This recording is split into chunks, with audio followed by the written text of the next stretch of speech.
الحمد لله رب العالمين والعاقبة للمتقين والصلاة والسلام على رسوله محمد وعلى آله وصحبه أجمعين أما بعد. السلام عليكم ورحمة الله وبركاته. الله تعالى نسلم رحمة بركاته barcha bizga da erishsa degan tilakda imomdan siriq degan topshiriqni boshlab jibaramiz.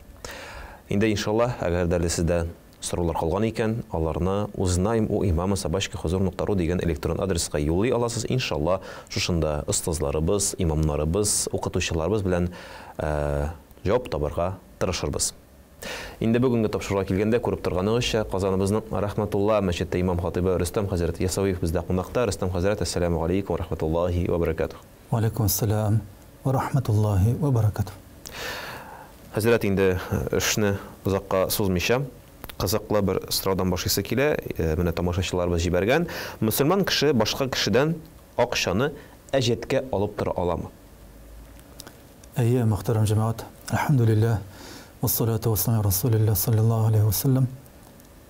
Payg'ambarimiz sallallohu alayhi vasallamda olib turgan vaqtlari bo'lgan. Chunki Madinada bit musulmonlardan boshqa Yahud millatidan bo'lgan qabilalar yashagan. Payg'ambarimiz sallallohu alayhi vasallam onlardan da oqsha olib turganligi belgili. Hem Payg'ambarimiz sallallohu alayhi vasallam hadislarındakiler sadaqa beru mesela ul ko'pmidir ajr savob bo'lsa, burishqa berib turi ul tog'inda ajrliroq savobliroq bo'lirga mumkin. Chunki ul ona muhtoj vaqtda so'ri, muhtoj vaqtda murojaat etadi. Belgili burish oluvning qaytarining ayrim bir qoidalari bor. Anda endi alga tavassiyashir bizde bo'lim. İyi, o'zgarlikdagi ajat masalasi, qaytaruv masalasi bikni, lakin masalan bu mumkinda banklar bor. Kim masalan uy solirga tilaydi. Bu shiraqda agarda protsentsiz, nesiz bo'lsa, mana bormi shunday? Mana bu kishidan olga yaray, bu kishidan yaramay degan kriteriy bormi? Nechta kerak, ishlarga kerak?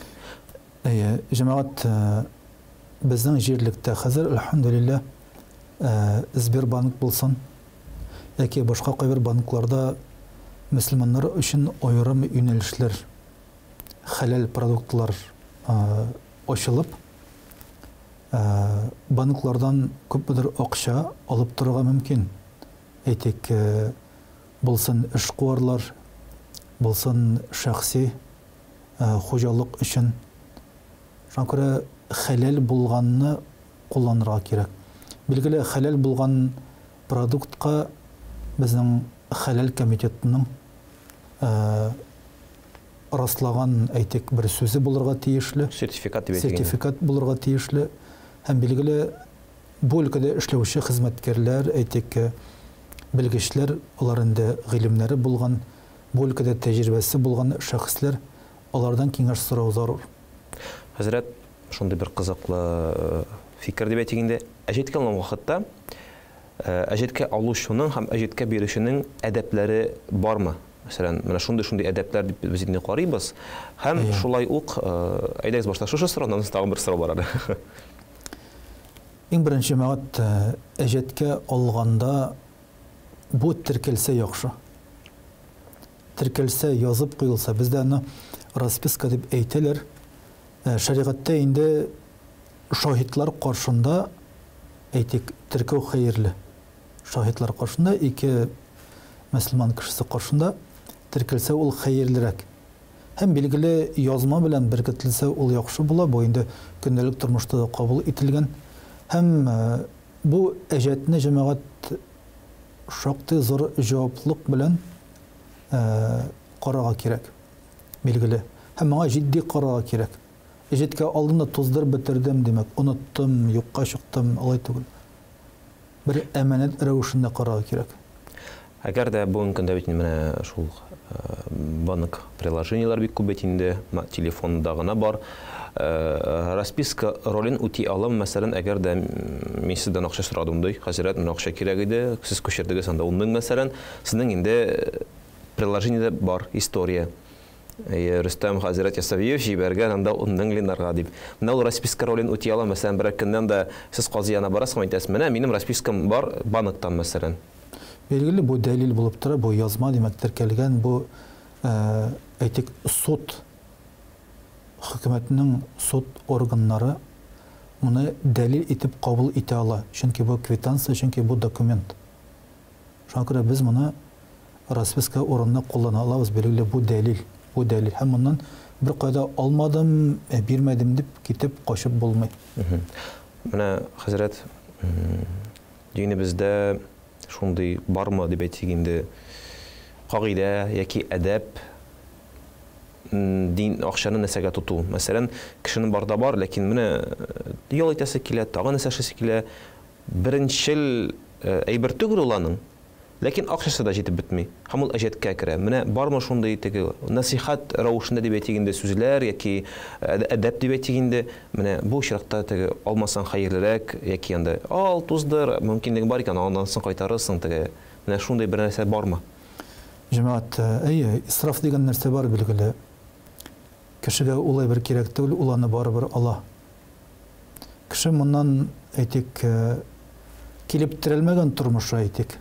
Ашарына ризыгы бар, кияргә киеме бар, яшәргә урыны бар. Гаиләсендә мохтаҗлык юк, ягъни гаиләсендә бөтен кирәк яраклары җитеш, сәламәт, мәсәлән. Ләкин аңа карамастан ул инде һаман да башка кеше пальма янында фотога төшкән дип, шуннан кызыгып, ул да инде шул пальма янына бара инде фотога төшәргә дип. Тегесе куенган бассейнда аның да барып куенасы килә. Теге кергән ресторанга аның да барып керәсе килә, һәм кай вакытта кредит ала, кай вакытта бурычка бата, кай вакытта әти-әнкәсенең акчасын, әби бабасының пенсиясын ала, ял терәк итә. Билгеле бу уйлап эшләнгән эш түгел. Һәм кызганыч, бүгенге көндә күпләр акчага, мал-мөлкәткә бик җиңел карый. Һәм бик тиз генә туздыру бер нәрсә түгел кебек, димәк. Һәм еш кына ул дәрәҗә дип карала җәмәгать. Бу хәерле алым түгел, хәерле яшәү рәвеше түгел. Мөселман кеше димәк, халык телендә әйтелгәнчә, юрганыңа күреп аягыңны сус. Мөмкинлеге карап димәк, эш ит, акча кулы димәк, дөнья кулы булма. Кеше ял итә дип, кеше менгән тауга минем әле мин дә дип, анда әллә кая сикермә, чөнки синең ул кадәр мөмкинлегең юк. Иң мөһиме димәк синең гаиләң, балаларны әйтик, аякка бастырырга кирәк, сәламәтлек турында кайгыртырга кирәк, гаиләдә ризык булырга тиеш. Һәм билгеле акча артыннан, ял артыннан куып, димәк, белгенлеккә төшү хәерле эш түгел. Хәзрәт, кешенең садака бирәсе килә.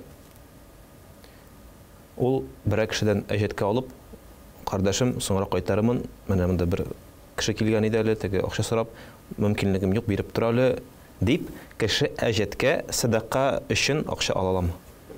Теге изгелек эшлим дип инде үзе әҗәткә керә аламы дип әйтәсем килә. Монда җәмәгать инде бер тыю бардыр дип белмибез. Бу инде ла юкаллифуллаху нафсан илля вус'аха дигән аят бар. Аллаһ Тәгалә әйтә, сезгә дә булдыра алмаслык эш йөкләнмәде. Нәфис булдыра алмаган, димәк, көчәнергә кирәкми. Чөнки бу садака әйтик, бу ирекле садака, мәҗбүри садака түгел. Һәр хәлдә уйлап эш итәргә кирәк иде. Әгәр дә тиз генә бурычын түләй алсаң бик яхшы да бит, кемгәдер бәлки тегенең якын туганыңның мохтаҗлыгы төшкәндер. Ансы аңлыйбыз.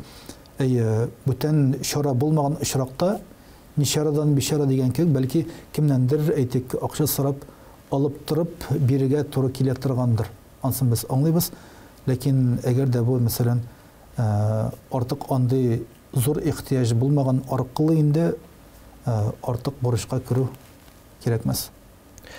Инде киреп китсәң бата торган тема икән, чөнки инде менә сез сөйләгәндә тагын үзем сездән тыңлыйм, үземнең башыма тагын сораулар туа. Мәсәлән, сез әйттегез бит әле, кемнеңдер урын күреп, кемнең тауга менгәнен күреп, синне тауга теге мөмкинлеге юк икән, әйбәтрәк менмәү дип инде.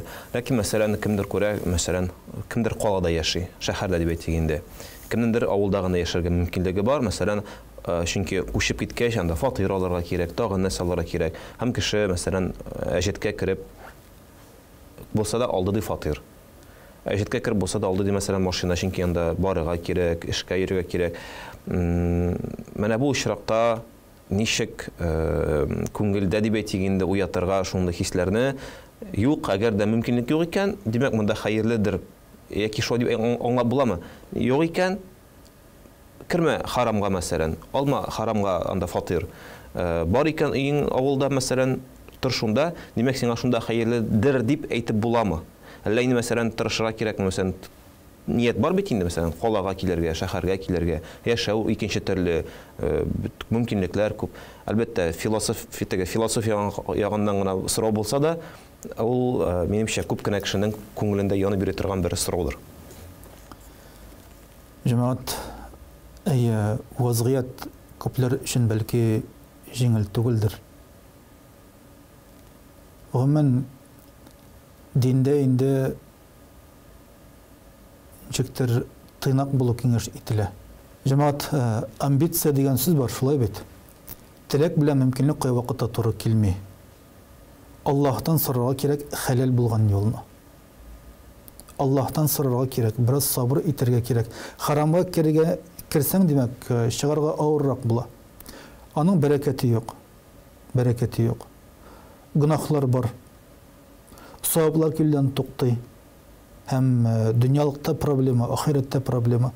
Шуңа менә буларны уйласаң, димәк, кайсы хәерлерәк икән дип, бәлки дин әһленнән бәлки барып киңәш сорау яхшырактыр инде. Яхшырактыр. Безнең вазгыятьтә, мәсәлән, кайбер урында бәлки эш юк, кәсеп итәргә мөмкинлек юк дип әйтүчеләр дә бар, яшьләр. Һәр хәлдә мөмкинлектән чыгып эш итәргә кирәк инде. Дөрес, тәвәккәллек бар, тәвәккәллек яхшы нәрсә, ләкин тәвәккәллек ул буш булырга тиеш түгел. Буш булырга, ягъни харамга нигезләнергә тиеш түгел тәвәккәллек. Андагы сорау, сәяхәт вакытында ураза тотуның нинди шартлары бар? Сәфәр дип әйтик инде. Пәйгамбәрбез саллаллаһу алейхи ва саллям юлда булганда теләсә, теләгән кеше тотсын, теләгән кеше тотмасын диде. Ягъни үзенең үз иркенә, үз ихтиярына куйды. Монда инде сәфәрнең авырлыгыннан чыгып та эш итәргә кирәктер. Чөнки кемдер сәфәрдә бик каты ватыла, мәсәлән, саулыгы юк, борчыла, әйтик, нәрсә, Пәйгамбәрбез саллаллаһу алейхи ва саллям сәфәрне җәһәннәмнең кечкенә генә бер мисал дип атады. Демәк, авыр кемдер өчен. Шуңа күрә монда сәфәрнең җиңеллегеннән яки авырлыгыннан чыгып эш итәргә кирәктер инде. Теге коры бер мин мәҗбүри торырга тиеш дип карап түгел, бу битендә үз ихтиярына Алла Тәала җиңеллек биргән. Сәфәр вакытында ураза тотмыша, димәк, сәфәрдә йөри аласың, бу җиңеллек бирелгән.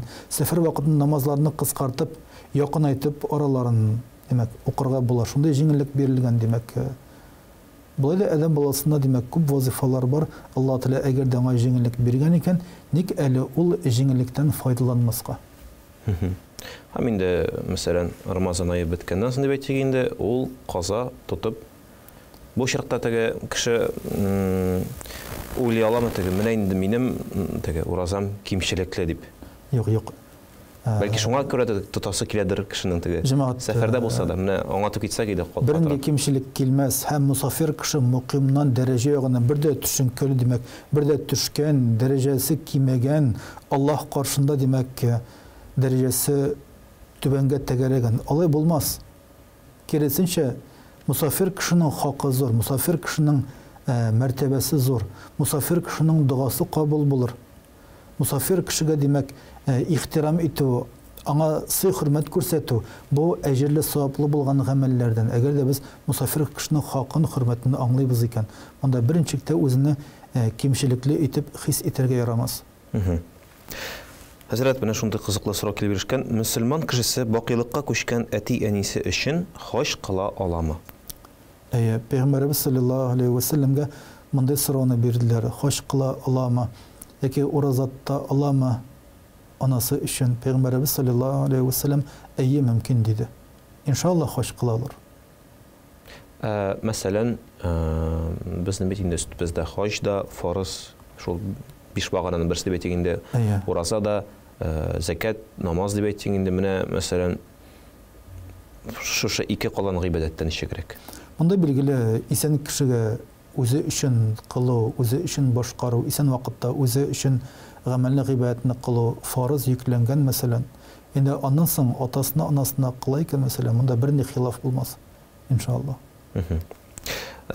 Умман менә бакыйлыкка күчкәч кешегә ни рәвешле, инде мәрхүм дип әйтик, инде мәрхүм кешегә ни рәвешле ярдәм итеп була. Мәсәлән, инде кабер газабы булмасын дип тырышса, яки анда шул җәһәннәм газабы булмасын дип тырышсак, без әйдәгез ике төрле карыйбыз. Инде вафат булган кешегә без ничек булыша алабыз, һәм без үзебез дә вафат булганнан соң безнең әле һаманда менә әҗерләребез килеп торсын өчен, хәлебез яхшырсын өчен бу тормышта исән вакытта нәрсәләр кыла алабыз?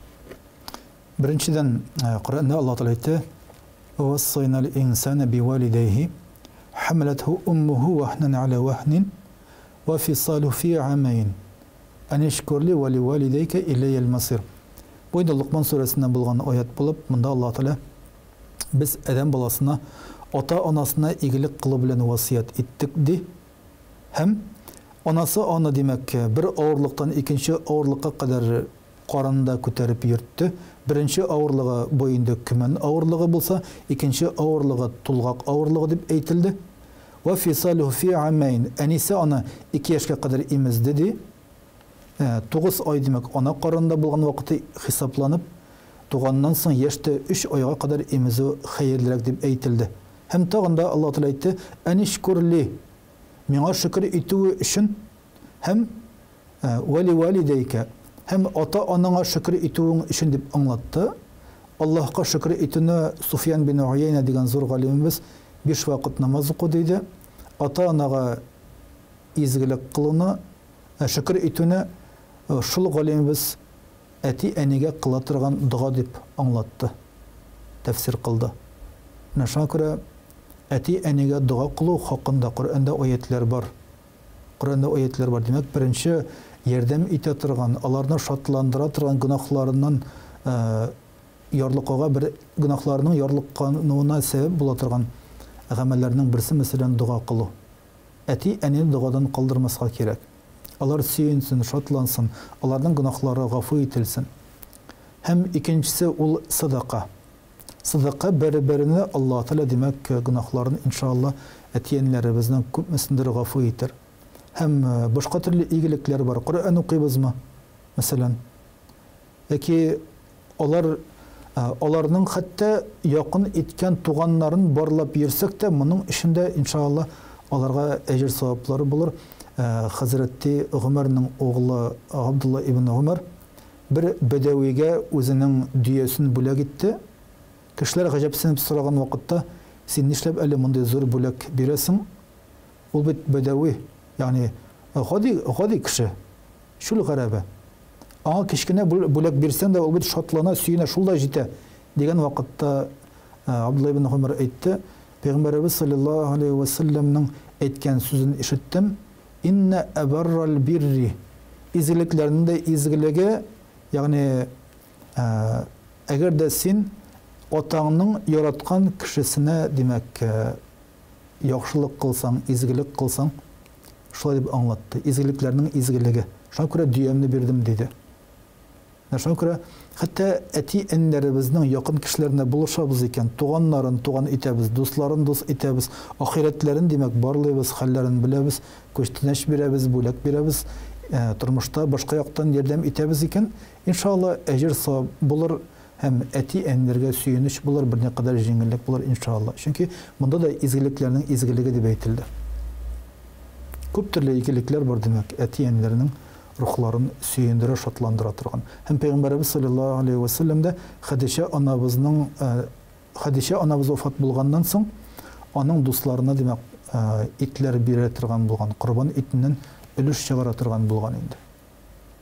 Инде үзебезгә кайтканда Үзебезгә килгәндә җәмәгать, менә бүген без бар, иртәгә без юк. Безнең балаларыбыз кала, оныкларыбыз кала.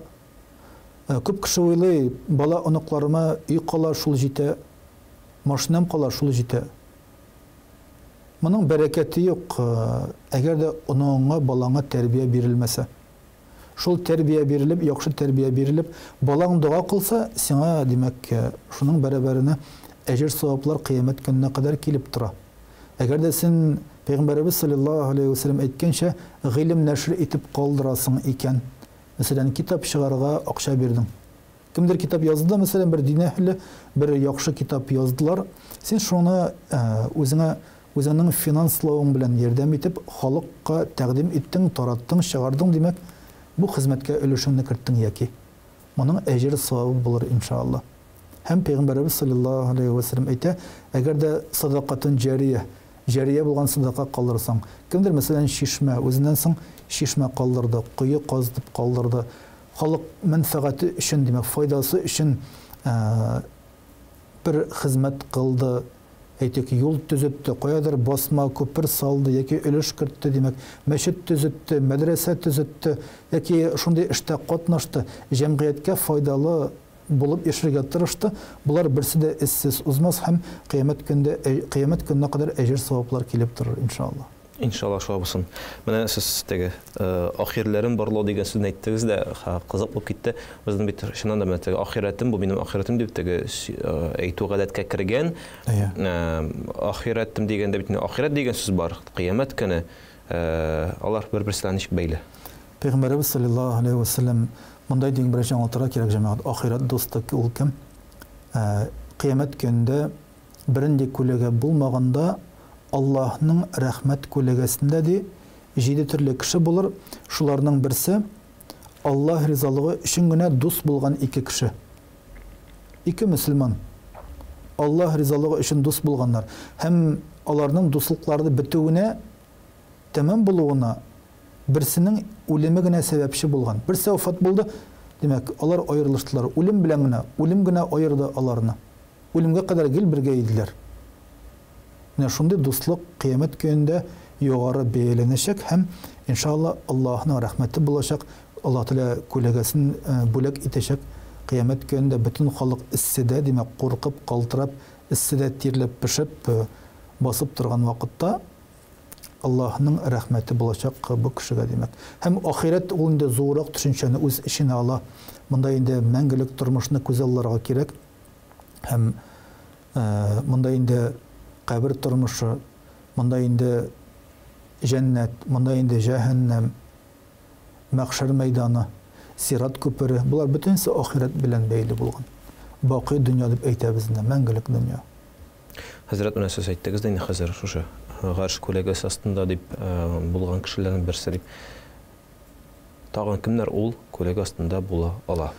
Анда җәмәгать беренче төрле әйткәнемчә 7 төрле кеше китерелә. Мәсәлән, Пәйгамбәрбез саллаллаһу алейхи ва саллям мәчеткә мәхәббәтле булган яшь егет мәчеттән киткән, чыккан вакытта да яңадан әле кайтачакмын, яңадан әле мәчеткә керәчәкмен дип шундый уй белән киткән. Мәчеткә мәхәббәтле булган яшь кеше турында сүз бара.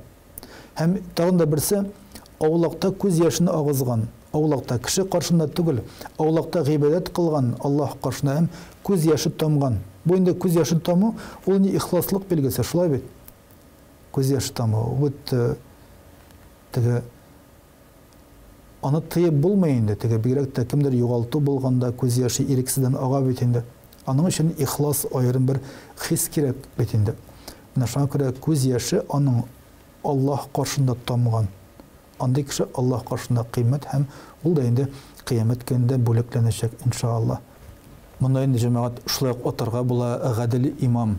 Монда инде имам дигәндә күпләр дин әһлен генә аңлый, бер дә алай түгел.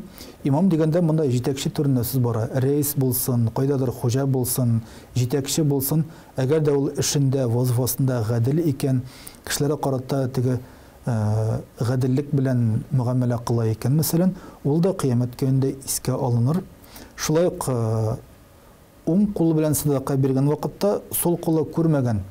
Бу инде акчаны кулына бөкләп тыккан. Алай гына түгел җәмәгать.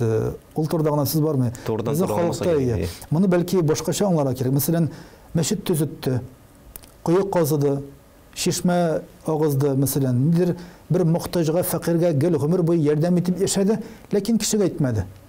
Яшерде бу изгелеген. Һәм кыямәт көндә Алла Тәала аны димәк үзенең рәхмәт күләгәсе белән бүләкләр. Менә шундый димәк кешеләр турында сүз бара. Һәр хәлдә кеше нинди генә изгелек кылмасын, берсе дә эссез булмас. Кыямәт көндә алар искә алыныр, иншалла. Иншалла, һәрберебез дә инде кыямәт көнендә кылган изге гамәлләребезнең әҗерләрен күрүчеләрдән булсак иде. Амин шулай булсын. Җир йөзендә барлыкка китерелгән җан ияләренең кайсысы иң соңгы чиратта вафат булачак? Инде менә бу кыямәт көненә якын сораулар килеп ирешкән икән монда бүген. Җәмәгать, без беләбез, Мәләкул Мәут, үлем фәрештәсе дигән зат бар. Коръәндә Газраил дигән сүз юк. Газраил бәлки бүтән мәгълүматларда килә. Һәм Газраил инде бүтән җан ияләренең димәк җаннарын алыр кыямәт көне алдыннан. Иң соңгы булып үзе вафат булыр. Һәм җаны чыккан вакытта шундый каты тавыш белән кычкырыр, акырыр икән. Пәйгамбәрбез саллаллаһу алейхи ва саллям әйтә, әгәр дә шул тавышны кешеләр, димәк, җан ияләре ишетсәләр иде җир йөзендә, бөтенесе тәмам үлеп бетәрләр, һәлак булырлар иде ди. Куркыныч тавыш белән кычкырыр димәк. Һәм кыямәт көнендә Алла Тәала әйтер: "Лиманил мулкул яум", ягъни кайда султаннар? Бүген бармы хуҗалар, бүген бармы димәк мәликләр, патшалар? Кайдалар? Лиллахил вахидил каххар дип әйтер. Ягъни бүгенге көннең хуҗасы фақат мин генә. Ягъни бердән бер үзе генә һәм бөтен нәрсәгә көче җитүче булган Аллаһ Тәгалә генә булыр. Алла Тәала кыямәт көндә шу сүзләрне әйтер. Иншалла, Коръәндә булар бар. Ягъни кешеләр дә, җиннәр дә һәм фәрештәләр дә, хәтта ки үлем бөтенесе үлеп бетәрләр, бөтенесе һәлак булырлар димәк. Җаннары чыгар бөтенесенең. Һәм бу инде тәмамланыр Газраил алейһиссаламның үлем фәрештәсенең үлеме белән тәмамланыр. Хөрмәтле хәзрәт ва тамашачылар, эфирда имамның сырык тапшыру бара. Инде әгәр дә әле менә шушы тапшыру дәвамында сорауларыгыз туган булса, иншалла аларны юллый аласыз. Узнайм уймамын sabaka.huzur.ru дигән электрон адрес. Иншалла, инде мин искә төшерәм, бүген бездә кунакта Рахматулла мәчете имам хатибы Рөстәм хәзрәт Ясауиев.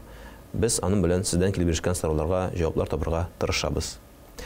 Рөстәм хәзрәт, менә шундый кызыклы сорау килеп ирешкән, ни өчен Коръәнне яттан белергә кирәк, нигә аны ятларга кирәк диелгән?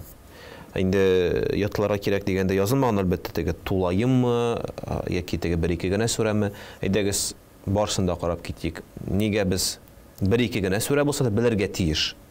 Һәм ник, мәсәлән, тулайым Коръәнне ятлау динебездә муафиq гамәл булып тора?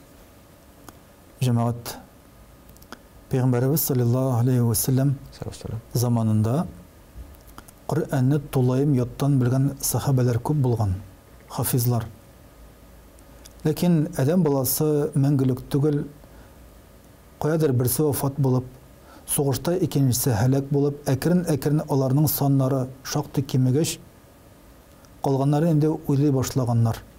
Димәк, Коръәнне саклар өчен без аны язып, димәк, туплап, нөсхә рәвешенә таратып, димәк, бу эшне башкарырга тиеш без дигән бер фикер туган инде.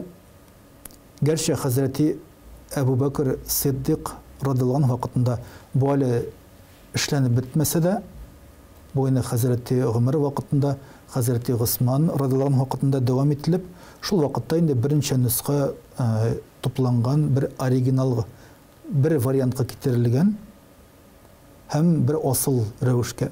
Һәм шуның белән инде таратылган. Димәк, бернди ялгыш фәлән булмасын өчен шулай эшләгәннәр һәм бу күренешне, бу гамәлне контрольдә тотканнар димәк. Һәм ни өчен ятлыйбыз дигәндә, һәрбер изгелекнең Аллаһ каршында әҗере бер савабы бар. Әгәр дә мөселманнар Коръәнгә әһәмият бирмәсә, әгәр дә сүрәләрне без өйрәнмәсәк, ятламасак, күңелдән бикләмәсәк, һәм сәләтле булган яшьләребез, егетләребез, кызларыбыз Коръәнне тулайым ятламасалар, өммәтебездә бернди үсеш булмый, динебез югала, нык югала. Һәм без кызганыч күрәбез, әле безнең халык хафизлары белән әле ныклап башка халыклар фонында, мәсәлән, Урта Азия булсын, Төньяк Кавказ мөселманнары белән әле без тиңләшә алмыйбыз. Инде алга бара торган адымнар күзәтелә. Әлхәмдүлилләh, шактый мәчетләрдә Коръән ятлау курслары эшләп килә. Әлхәмдүлилләh, без дә инде үзебездә балаларга Коръән ятлатабыз. Безнең мәчетебездә 3-әр җүз, 4-әр җүз Коръән ятлаган егетләребез бар. Әлхәмдүлилләh, инде вакыт ярышлар, бәйгеләр уздырып, бүләкләр биреп, кызыксындырып торабыз. Һәр хәлдә бу эш дәвамлы булырга тиешле. Һәм монда бәрәкәт бар, димәк, моның фазиләте зур. Һәм без кызыктырырга тиеш балаларны Коръән ятлау белән. Һәм Пәйгамбәрбез саллаллаһу алейхи ва саллям әйтте: Коръәнне тулайым ятлаган баланың әти-әнисенә җәннәттә нурдан таҗ кидерелер диде. Нурдан таҗлы булыр икән, иншалла. Шундый дәрәҗәләр була җәннәттә. Инде Рөстәм хәзрәт, алдагы сорау менә: закатны ел дәврендә бүлеп тә түләп буламы?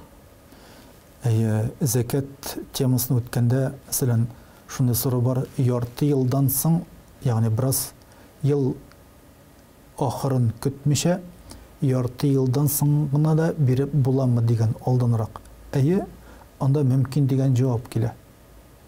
Билгеле, бу пропорция саклана, димәк, 2,5% булган өлеш бу сакланырга тиешле, алтыннан булсын, көмештән булсын, сәүдә малыннан булсын, буларны бирергә мөмкин, яки терлекләрдән булсын.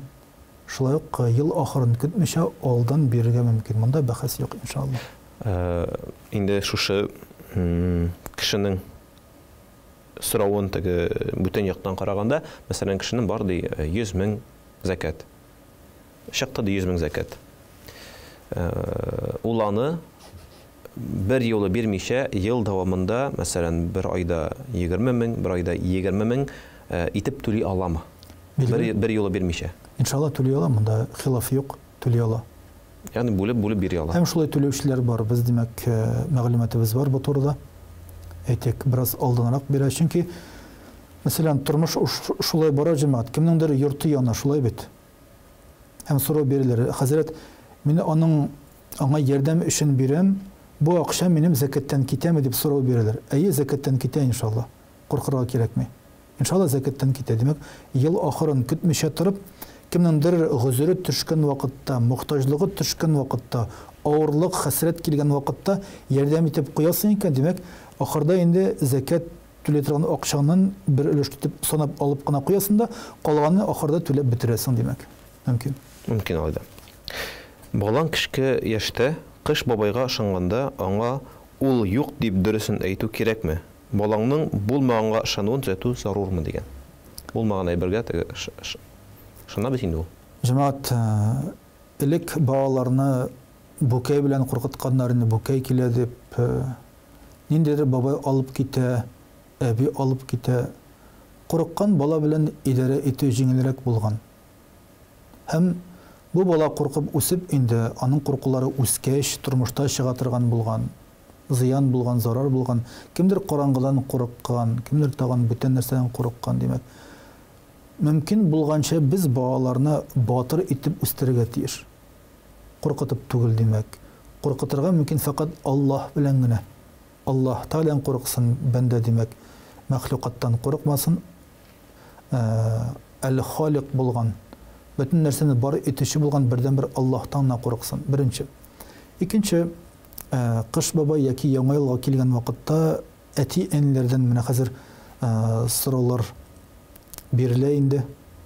Бу диндә нинди хөкеме бар? Мәсәлән, Риза Фәхретдиннең шундай җавабы булган Шура журнал битендә, аңа сорау белән мөрәҗәгать иткәч, Раштуа бәйрәменә безнең татар балалары катнашса ярыймы?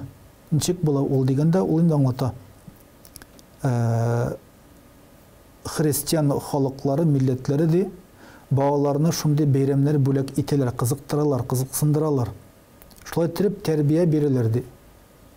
Без дә ди балаларны алырга җибәрмичә ди, киресенчә үзебезнең дин кысаларында, мәсәлән, Мәүлид аенда ди, Пәйгамбәрбез саллаллаһу алейхи ва салламның яшәү рәвешен, тормыш итүен, аның нәрсәгә өйрәткән, кем булган, ата-анасы кемнәр булган, гаиләсендә кемнәр булган, шул мәгълүматларны биреп, Пәйгамбәрбез саллаллаһу алейхи ва саллям үрнәгендә тәрбия кылсак ди, балаларга ди Пәйгамбәрбез саллаллаһу алейхи ва саллям шәхесе якын булыр иде. Үрнәк шәхес булыр иде. Алар аны яратып үсәрләр иде. Аның турында сөйләгән сайын, алар аны яратып кабул итәрләр иде. Һәм бу хәерле ди. Бүләкләр бирегез аларга Мәүлид айларында ярышлар, конкурслар уздырыгыз, бәйгеләр уздырыгыз ди. Алар эшләсеннәр, алар укысыннар, алар алга барсыннар гыйлем өлкәсендә дип әйтә инде. Шуңа күрә балаларны теге катгый тыйганчы башта без аларга нәрсәдер тәкъдим итәргә тиешле. Шулай дип беләбез. Баланың битендә бала чага булырга тиешле. Һәм сорау, гыйд бәйрәмендә син нәрсә алып бирәсең балаңа? Син нәрсә, ниндидер уеннар уздырасыңмы, катнаштырасыңмы? Баланы ашар өчен, баланың чага дигән, яки бала күңеле далада дигән сүз дә бар. Шул даланы син бирә аласың бала чак вакытында аның.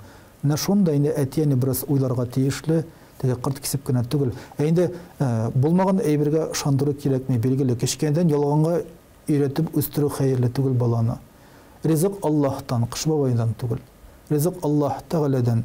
Аллаһ Тәгалә ризыкландыручы. Ла нас'алука ризқан, нахну нарзук дип әйтә Аллаһ Тәгалә Коръән Кәримдә. Без синнән ризык сорамыйбыз, без сиңа үзебез ризык бирәбез ди. Шуңа күрә бала үзенең ризыгын, өлешен, тормышта булган ниғмәтләрне Аллаһтан дип белеп ышанып үссен. Менә бу кадерле. Инде бүгенге көндә күп кенә теге хәтта балалар бакчасына йөри торган балалар да Кыш бабайлар рәвешендә килеп кергән кешеләр. Бу бит безнең тәрбияче, бу бит безнең кеше дип әйткән очракта теге юк, бу Кыш бабай дип әйтү ялганга керә бит бер караганда. Инде безнең теге мөселман кешесе булай итер, ләкин ялганланмас дигән хадис бар. Шуңа күрә инде без bundan ерак булсак, яхшырактыр инде. Безнең үзебезнең динебез кысаларында җәмәгать балаларга яратуны, җылылыкны бирү усуллары күптерле. Күптер фақат шуларны өйрәнергә кирәк. Бүләк бирү, аларны кызыксындыру, гыйлем алганда җиңеллек белән бирү, уйнату, алар белән бергәләп уйнау элементлары безнең динебездә күп. Һәм шуны белмәгәнгә күрә әтияне мискин тегендә барып бәргәләнә, монда барып бәргәләнә инде. Һәм еш кына баланың тормышы харам белән башлана, ялган белән китә, һәм бәрәкәтсезлеккә күчә димәк. Соңыннан бала үсеп җиткәннән соң әтияне үзе аптырый. Нишләп мине карашы юк икән? Нигә миңа шалтыратмыйлар икән? Нишләп миңа булышмыйлар, ярдәм итмиләр икән? Һаман миннән көтәләр икән? Ягъни балаларның җаваплылыгын без диндә тәрбия кылырга тиеш, үстерергә тиеш, иншалла. Иншалла шулай булсын дигән теләктә инде без бүген сезнең белән хәзрәт никызганы сау булашабыз. Вакытыбыз шикле. Хөрмәтле тамашачыларыбыз, исегезгә төшерәбез бүген безнең тапшыруыбызда сезнең сорауларыгызга Казаныбызның Рахматулла мәчете имам хатибы Рөстәм хәзрәт Ясавиев җавап кайтарды. Рөстәм хәзрәт, сезгә зур рәхмәт әйтәбез һәм сау булашабыз. Ассаламу алейкум ва рахматуллаһи ва баракатуһ. Аллаһ разы булсын. Ассаламу алейкум ва рахматуллаһи ва баракатуһ. Хөрмәтле тамашачыларыбыз, имамның сорый тапшыруы ахырына якынлашты. Инде Аллаһ Тәгалә сезгә һәрберегезгә тел ачкычлары бирсен, динебезне аңлау, шу аны да бирсен. Һәм инде кабаттан күрешүләрне зарыгып көтеп калабыз. Бүгенгә дип кенә сау булашабыз. Ассаламу алейкум ва рахматуллаһи ва баракатуһ.